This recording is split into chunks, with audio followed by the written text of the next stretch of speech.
राधाष्टमी वंदे राधापदाम्बुजं ब्रह्मादिसुरवंदितं यत्कीर्तिकीर्तनेनैव पुनाति भुवनत्रय नमो गोकुलवासिन्यै राधिकायै नमो नमः सत्शृंगनिवासिन्यै चंद्रावत्यै नमो नमः।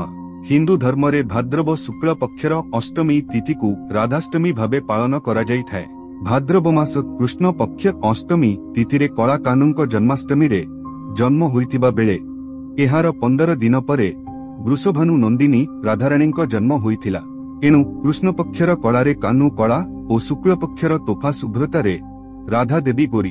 भाद्रव कृष्ण अष्टमी मध्यरात्रि रे नंदलाला मथुरा रे कंस मामूर बंदीशाला रे आविर्भाव हेई दीपपुर को जाइथिबा बेले ठीक तार 15 दिन परे सेही भाद्रवर शुक्ल अष्टमी दिन प्रहर रे मथुरा राजार रावण गाँर यज्ञपीठरे राधाराणी आविर्भूत हेइथिले। राधाष्टमी श्रीकृष्णଙ୍କ जन्म बा जन्माष्टमीर दिन परे आसीथाए। श्रीकृष्णଙ୍କର जन्मतिथि को जेपरी जन्माष्टमी भावे पालन करा जाइथाए सेहीपरि वैष्णव माने श्रीराधांकर जन्मतिथि को राधाष्टमी भावरे पालन करिथांती। राधाष्टमी व्रत वैष्णव मानक मध्यरे विशेष भावरे प्रचलित। मान्यता अनुजाई एही दिन राधांकर विधि विधान रे पूजा करिबा द्वारा जीवन रे सुख समृद्धि एवं खुशी आसीथाए।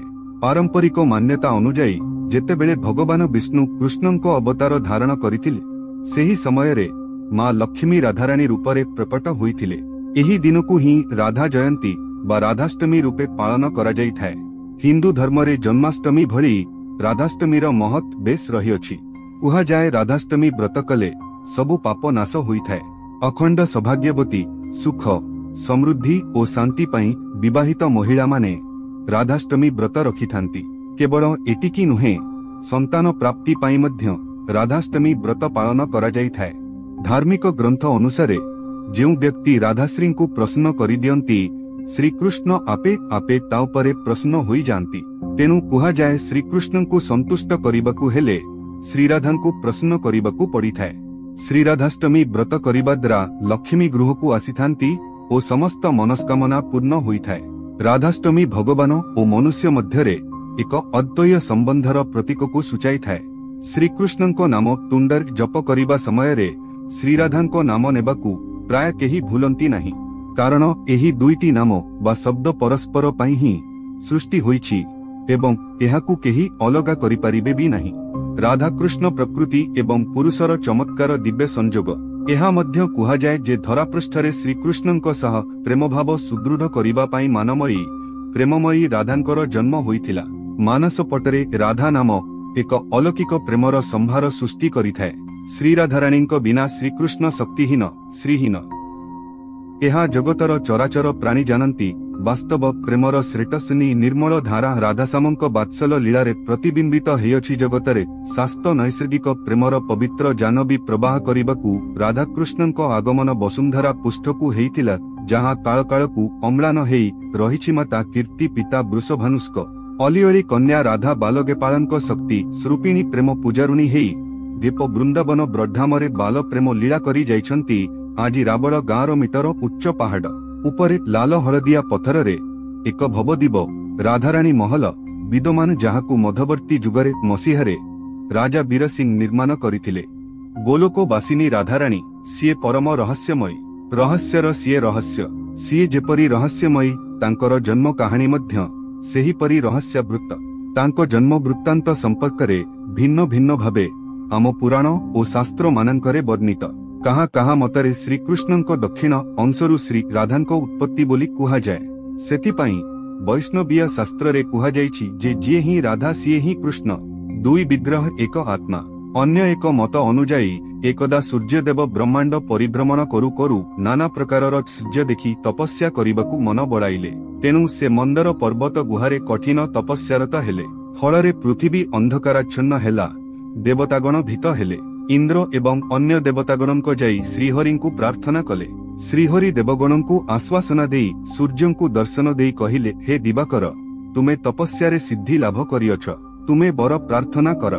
सूर्यदेव कहिले, प्रभु मोते गोटिए गुणवती कन्यार बर दियंतु एवं आपण चिरदिन सेही कन्या प्रति बसीभूत रहिबे। एहा व्यतीत मोर आउ किछि इच्छा नहीं।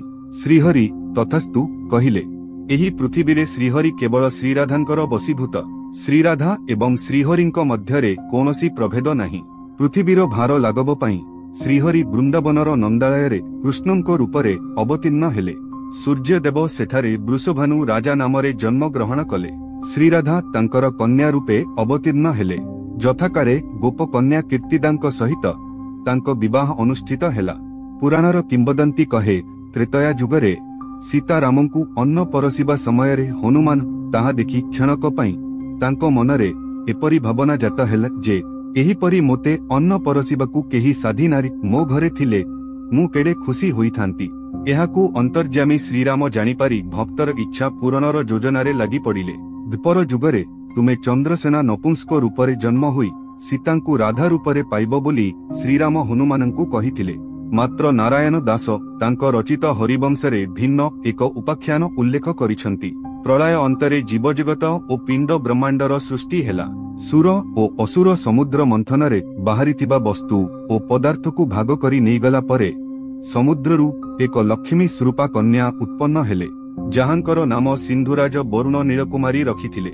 नीलकुमारी अतीब लावण्यवती होइथिबारु तांको आडकु चाहिले काहारी दृष्टि फेरु नथिला। मात्र नीलकुमारी प्रभु नारायणंकु निजर आराध्य भावी जप तप व्रत करिबाकु लागिले। नीलकुमारींको रूपरे मर्माहत मनु ऋषि तांकु प्रेम निवेदन पूर्वक विवाहर प्रस्ताव देइथिले, किंतु भगवानंको निकटरे निजकु अर्पण करितिबा नीलकुमारी मनुंको प्रस्तावकु प्रत्याख्यान करिबा सह तांकु नपुंसक हेबार अभिशाप देइथिले। मनु ऋषि नीलकुमारींकु पाइबा एवं तांको गर्भ चूना करिबा पई नारायणंकु निष्ठार सह तपस्या करी प्रसन्न करिले। नारायण प्रकट होई मनुंकु नीलकुमारींकु तांकर पत्नी रूपे पाइबार वर देले एवं नपुंसक करी मातृहरण दोषरु मुक्त मध्य रखिथिले। एपटे नीलकुमारींकु आंभे तुमर भणजा होई जन्म नेबु एवं मधुबन तोटारे तुम सह रास क्रीड़ा करिबु बोली बुझाइथिले। द्वापर जुगरे वृषभानु अपुत्रिक दुखरे संतापित थिले। तांको दुख लागब पूर्वक श्रीराधांकु तांको कोलरे देई तांकु पितृत्व प्रदान करिबे बोली मध्य नीलकुमारींकु कहिले। ब्रह्मवैवर्त पुराणरे श्रीराधांकु अजनी संभूता बोली कुहाजायछि। कुहाजाए राधांको जन्म मथुरा रावल गाँरे होइथिला। प्रस्फुटित पद्मफूल उपरे तांकर जन्म होइथिला। शास्त्र अनुसारे राधांको मां कीर्तिदा सबुदिन जमुनारे स्नान करिबा परे कन्या लागि कामना करुथिले।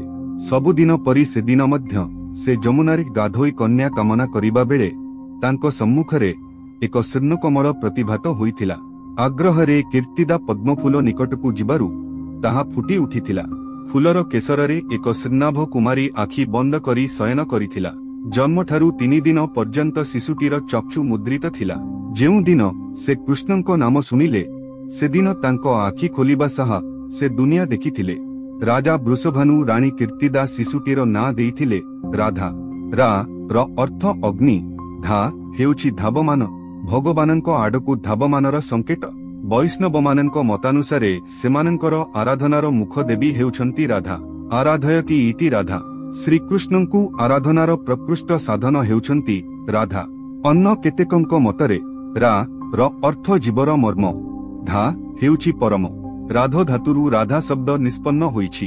धातु रूप कल्पद्रुमरे कुहाजाइछि राध धातु ओ साध धातुर अर्थ सिद्धि। एणु कुहाजाइछि राध्नोति सकलान कामान तस्मात् राधेति कीर्तिता, अर्थात जे समस्त कामना पूर्ण करन्ति तांकु राधा कुहाजाए। एहार तात्पर्य एही जे राधांकर उपासना कले उपासकर समस्त कामना पूर्ण होइथाए। श्रीकृष्णंको धर्मपत्नी राधा नुहंती एहा सत्य ओ श्रीकृष्णंकर अष्टपाट्टराणी रुक्मिणी, सत्यभामा, जाम्बवती, मित्रम्बदा, सत्या, लक्ष्मणा, भद्रा ओ कालिंदी थिले। तेबे एइठी मने प्रश्न उंकी मारे राधा ताहा हेले किए? एहार उत्तररे एहा कुहा जाई पारे श्रीकृष्णंको आत्मा हेउछन्ति श्रीराधा। श्रीकृष्ण राधांकर उपासक अटंती एवं श्रीराधा श्रीकृष्णंकर उपासिका अटंती। लीला क्षेत्ररे दुहे दुहिंकु परस्पर अप्राकृत प्रेमरे बांधी रखिथांती। एथिरे ना केही छेट ना केही बड़ अटंती, किंतु सिद्धांत दृष्टिरे राधा बड़ अटंती। किंतु लीला क्षेत्ररे श्रीकृष्ण राधा हेई जाइथांती एवं राधा मध्य श्रीकृष्ण हेई जाइथांती। एमाने दुई नुहंती एक एवं अभिन्न अटंती। दुहिंकर शरीर, मन, बुद्धि, इंद्रिय सबु एक ही अटे। देखिबाकू दुई किंतु वास्तवरे से ही एक। शरीर मध्यरे थिबा आत्मा बा प्राणर तत्व को जेपरी आजि पर्यंत केही भी खोजी पाई पारि नाहंती ठीक सेही परी रसाळ विशाल भक्ति रश्मय सिंधु ग्रंथ श्रीमद् भागवत महापुराण रे राधा तत्व बुझिबा ओ श्रीराधा किए जानिबा बड़ कष्ट निश्चित। भगवान सेथिपाई कहिसंती प्रथमे मोते जानिबाकू हेले मोर भक्ति करिबाकू पड़िथाए।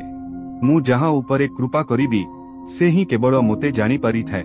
श्रीमद् भागवतरे रास पंचाध्याय को परम शास्त्रर प्राण बा आत्मा बेली कुहा जाए, कारण स्वयं रासेश्वरी श्रीराधा एहार प्राणर प्राण अटंती। तेनु रसिक महापुरुष माने भागवतर दशम स्कंध गेप लीला प्रसंग को बेस गुरुत्व देइथांती। माँ रासेश्वरी श्रीराधा जदि परम शास्त्र भागवत ग्रंथरे धला कागज हुअंती, ब्रजेन्द्रनंदन श्रीकृष्ण हेउछंती तहि उपरे लेखा जाइथिबा शब्दावली समूह।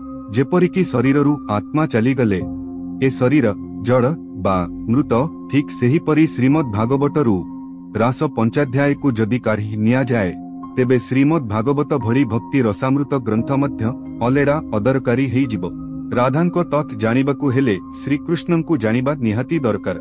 समस्त वेद पुराण उपनिषदादि जाहांको गुणगान करंती, जाहांकर गुण सुख सनकादि निरंतर कीर्तन करंती, वेद जाहांकर महिमा वर्णिमा पाई सक्षम नुहे, सेही परम पुरुष श्रीकृष्णंको मुख्य तीन शक्ति यथा प्रथमतः माया शक्ति, द्वितीयतः तटस्था शक्ति बा जीव शक्ति, तृतीयतः स्वरूप शक्ति विषय रे जानिबाकू हेब। प्रथमतः माया शक्ति। माया शक्ति कहिले बहिरंगा माया एवं अंतरंग माया। एही बहिरंगा माया अनादि अनंत काल धरी जीवकू भगवानंकू ठारू बहिर्मुख करिथाए, जेउ माया जीवकू संसार रूप चक्ରରେ बारंबार भ्रमण कराइथाए। दैवी होसगुणमयी मम माया दुरया मामैव जे प्रपदन्ते मायामेतां तरन्तिते। जीव जेतेबेले समस्त कर्मकू त्याग करी भगवत उन्मुख हुए सेतेबेले बहिरंगा माया तार किछि करिपारे नाही। अंतरंग माया दुई प्रकार यथा सजन मोहिनी समोहिनी। सजन मोहिनी कहिले भक्त मानंकू मोहित करुथिबा जेउ माया, समोहिनी कहिले भगवान श्रीकृष्ण जेमिति अवतार लीला मानंकरे भगवान मध्य मानव सदृश आचरण करिथांती। द्वितीय तटस्था जीव शक्ति। ममेवांश जीवलोक जीवभूत सनातन जीव ईश्वरंक अंश हेले मध भगवान जीवर अंतर भितरे परमात्मा रूपे थाई मध जीवर समस्त पाप पुण्य शुभ अशुभर कर्म अकर्मर भोक्ता नुहंती। भगवान जीवकू कर्म करिबार स्वतंत्र अधिकार देइछंती। जीव सत् रज तम गुणर अधीन हेतु जीव निजे संसार रूप मायारे बंधन होइथाए। तृतीयतः सर्वोपरि श्रेष्ठ स्वरूप शक्ति। एही स्वरूप शक्ति कहिले तीन प्रकार यथा संधिनी स्वरूप शक्ति, संबित स्वरूप शक्ति, शक्ति आह्लादिनी स्वरूप शक्ति। संधिनी स्वरूप शक्ति कहिले जेउ शक्ति द्वारा भगवान निज नित गोलक वैकुंठ आदि धाम प्रकट करांती। भगवान जेमिति नित तांकर धाम मध्य नित तांकर पार्षदादि मध्य नित्य। जीव निज साधना सिद्धि द्वारा सस निज इष्ट लोककू प्राप्ति होइथांती। जेमिति लक्ष्मी नारायण उपासक माने वैकुंठ प्राप्ति होंती एवं जेउ माने राधा माधव उपासक सेमाने गोलक धाम, जेउ माने श्री सीताराम उपासक सेमाने साकेत आदि धामकू प्राप्ति होइथांती। वृंदावनादि नित गोलक धामर प्रतीक। अयोध्या साकेत द्वारिका आदि एसबु वैकुंठ धामर प्रतीक। संबित स्वरूप शक्ति कहिले संबित कहिले ज्ञान जेउ शक्ति द्वारा भगवान श्रीकृष्णंक भगवता बा सूर्य ज्ञान जानी हुए ताहा संबित शक्ति।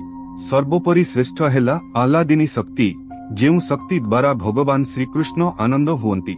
आह्लाद कहिले श्रीकृष्णंक भितरे थिबा आनंद ही आह्लाद, आह्लाद ही प्रेम, प्रेमर सर्वोपरि स्थिति हेउछि महाभाव। श्रीराधा ठाकुराणी महाभाव स्वरूपिणी। कृष्णंक भितरे थिबा आनंद ही श्रीराधा। समस्त जीवात्मांकर आत्मा ही कृष्ण किंतु राधा ही गोविंदंक आत्मा। श्रीराधा श्रीकृष्ण तो सारा जगत को मोहित करंती, किंतु श्रीराधा मनमोहन श्रीकृष्णंक चित्त को आकर्षित करंती। श्रीकृष्ण समस्त को आनंद दियंती, किंतु राधा ही गोविंदंको आनंद दियंती। कृष्ण जदि समुद्र हुअंती, राधा समुद्रर तरंग। कृष्ण जदि पुष्प हुअंती, राधा पुष्पर सरक। कृष्ण तो समस्त अवतारर मूल। श्रीकृष्ण अवतारी ठीक सेही परी समस्त शक्तिर मूल अवतारी श्रीराधा। राधा कृष्ण को आनंद देबा पई अवतीर्ण हुअंती। श्री राधांक बिना कृष्णंक अस्तित्व नहीं। श्री राधा ही श्री कृष्णंकर प्राण।